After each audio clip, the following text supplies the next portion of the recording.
মানুষ তার আমলের বদৌলতে কখনো জান্নাতে যাবে না যদি না আল্লাহ পাক তাকে রহম করে।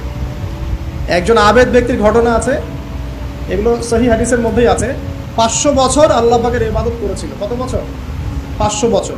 তাকে যখন বলা হচ্ছে যে তুমি আল্লাহর রহমতে জান্নাতে যাও, সে বলে বসেছিল যে, বা বলে বসবে কিয়ামতের মাঠে যে আমার আমলের বদৌলতে। তখন আল্লাহ রাব্বুল আলামিন তাকে ডেকে বলবেন যে তোমার সব আমলগুলোকে এক পাল্লায় রাখা হবে, আর আমি তোমাকে যে নেয়ামতগুলো দিয়েছিলাম সেগুলো এখন আরেক পাল্লায় রাখা হবে।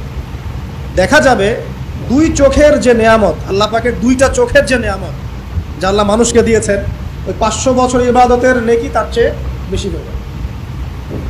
মানে দুই চোখের নেয়ামতের চাইতে 500 বছরের ইবাদত কম হয়ে যাবে। তাহলে এই হলো আল্লাহ পাকের রহমতের একটা আমি নমুনা দিলাম যে আল্লাহ পাকের রহমত ছাড়া কেউ জান্নাতে যেতে পারবে।